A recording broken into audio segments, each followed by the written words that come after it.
This is a follow-up to the previous entry on OpenBSD. Uh, Thinking about it, there were a couple things I missed. First, we never touched on the virtualization options, the virtualization option. So VMM, VMD, uh, that's available now in OpenBSD. So that's one. The second is when I was starting to write some of the benchmarks, I realized it might be useful to touch on how to install and set up Postgres. Um, so I guess let's go through that. We'll do Postgres first and then try out the virtualization. We'll have to add it with package add on the server. We get the client as well.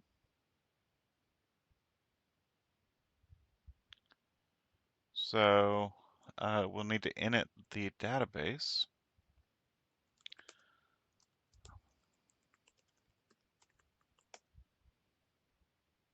And it's calling it underscore PostgreSQL. That's a little annoying, but understandable.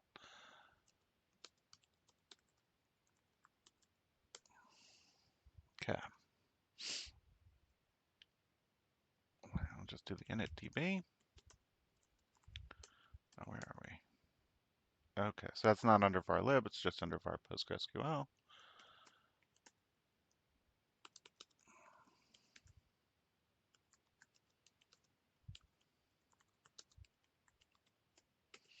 Always do at least MD5 for your authentication. We want a prompt for the password.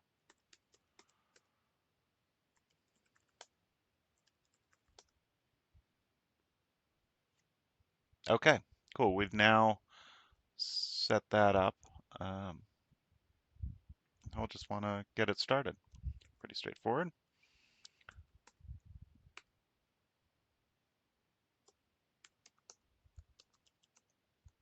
And do a RC control, and we should have Postgres in here. There we go.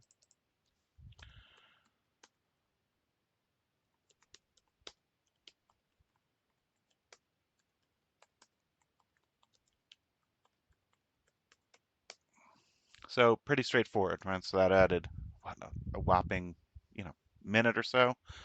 Um, so that was nice and easy. Make sure we can actually connect.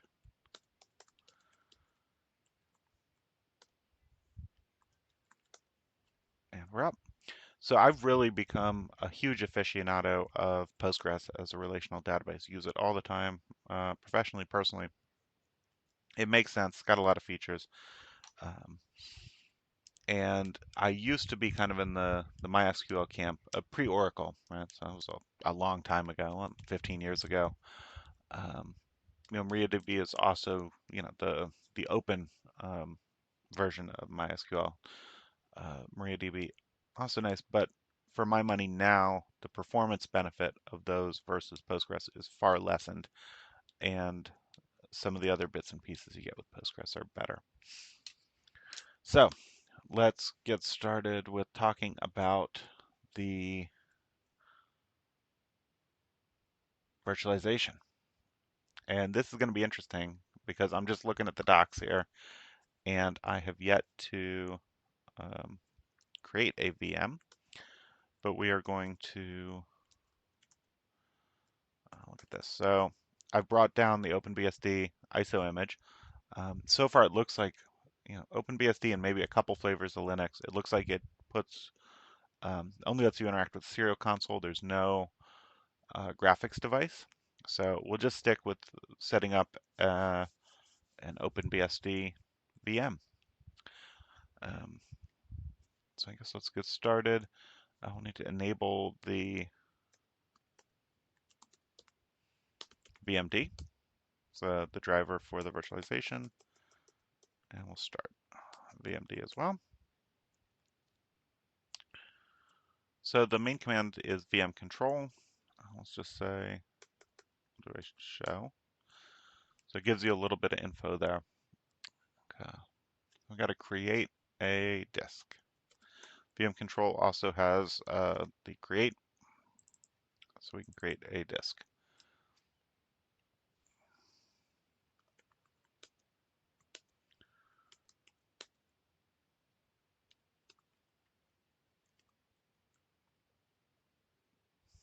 looks like it's copy on write from QEMU. So we'll go create that disk. Perfect. Now let's, I guess, start the installation.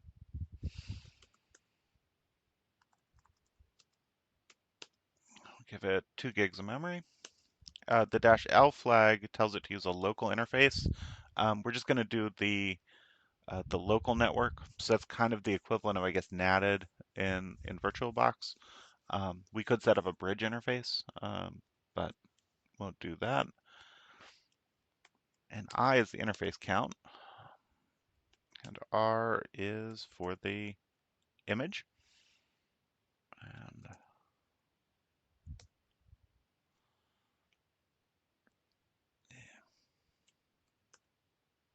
so I made a little bit of an error there. So we'll just try stopping this. I assume -F is for force.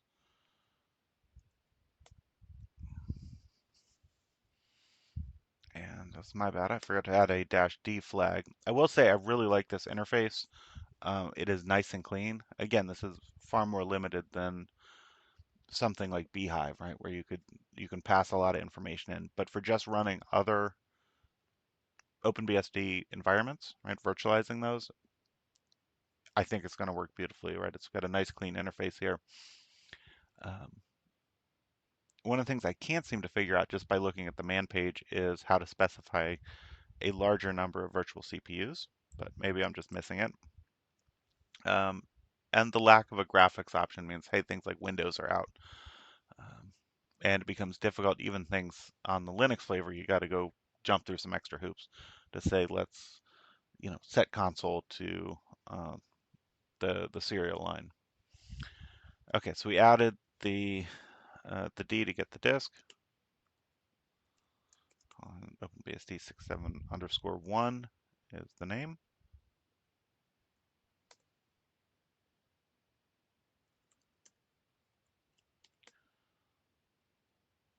Okay, so we're here, ID 2, and we can do a VMControl console. This is like a zlogin-c.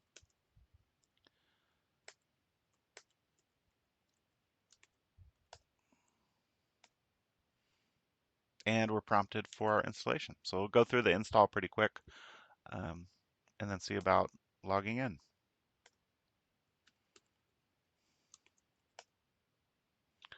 So we have Virt.io network.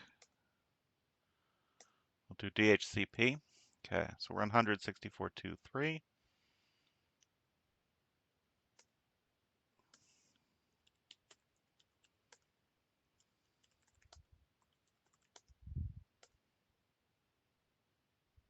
Yes, we do want to change the console to COM0.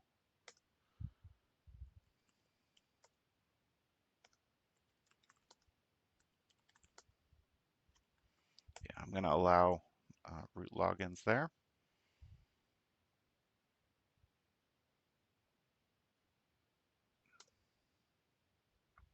So this is just like the installation earlier. We're just going to accept the defaults.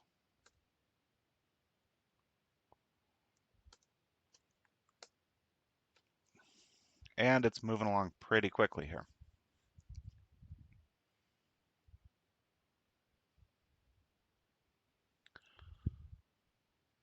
Let's take a look over here, pull up top and see what's going on.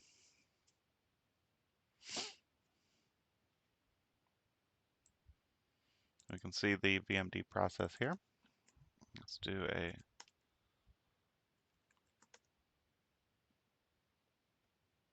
see what other flags we got.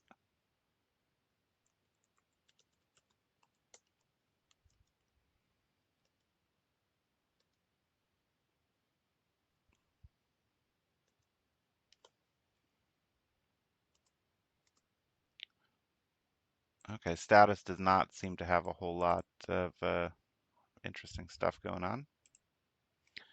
Let's see, we are done. Let me remember the IP address here in case we want to be able to log into it.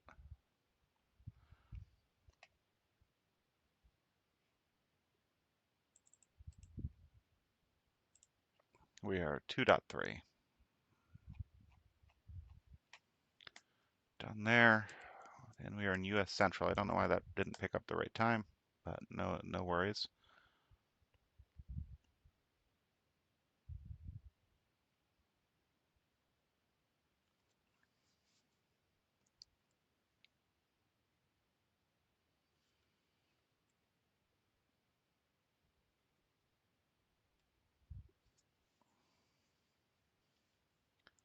Let's do a halt.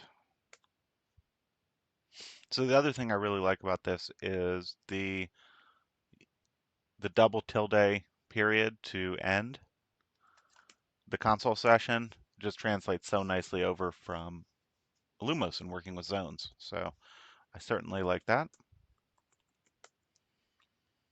Okay, so let's start this up again.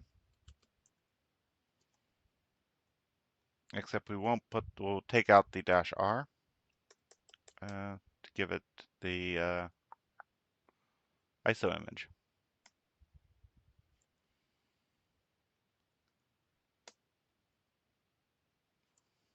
And we can see it booting up.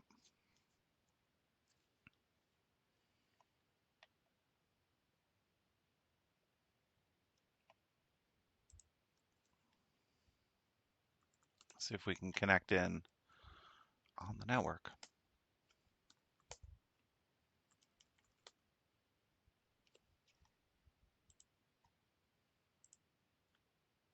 And we're in. So it is that simple. I think that's a um, great system for virtualization. Obviously, it needs some, extending and improving. It's a little bit limited. The nice thing about it being limited is I would put this as kind of, a step up from zones. Obviously, each one of these virtual machines is going to be running a separate kernel, I believe. So it's a step up from, say, zones or jails in terms of complexity of what's been virtualized. But it's also a lot leaner than say Beehive, which is leaner than Kimu, which is leaner than things like VirtualBox. So, not having a graphics adapter, not having, I assume, things like a floppy controller, etc., makes it more secure. And I need to reread the documentation and see if there's a way to adjust the number of virtual CPUs. That may just be me. So yeah, we have one CPU here. Um, let's see if we can add a package here. Okay. So there's a problem with the networking.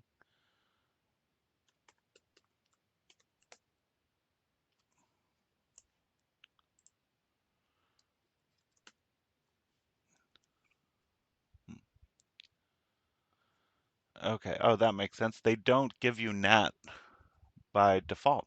So let's set that up right now. That's really straightforward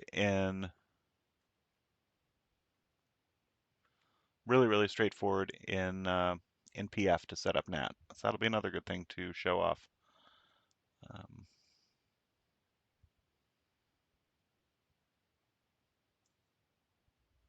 so really quick. Let's see. pf.conf.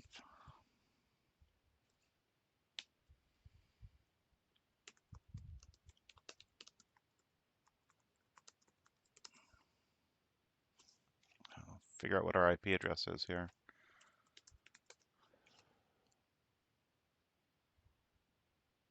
Okay, 2.3, so we're on the 164.2 network.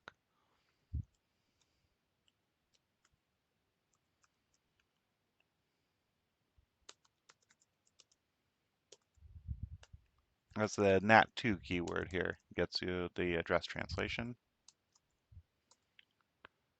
And we probably want to do an inbound for DNS.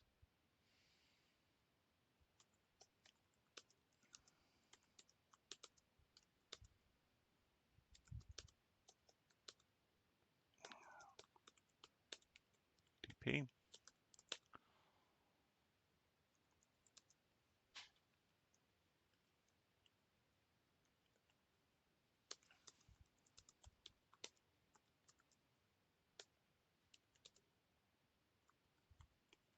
And redirect to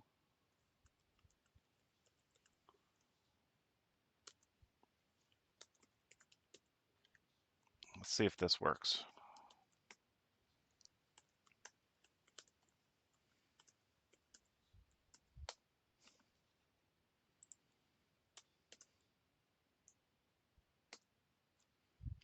So we've got natting out to the real world. So let's go and add our package again.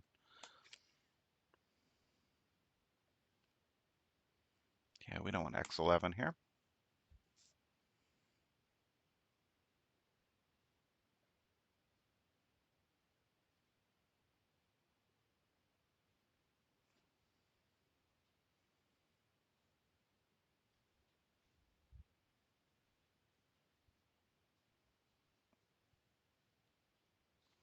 So that's it. Really impressed with the virtualization functions here. Again, limited. What I've seen, you can run a Linux, um, but I don't know what else. I think FreeBSD cannot run because there's some limits here. But no matter, just the ability to get another virtualized OpenBSD instance um, with its own separate networking is a pretty impressive thing, which will let you do resource controls, etc., and also some additional security. So sorry, this dragged on a little bit longer than I was anticipating, um, but uh, this should be it for the OpenBSD. We'll move on to the next one here, hopefully tomorrow. I'm on vacation this week, so I want to try to get as much of this done as possible. Thanks again, as always.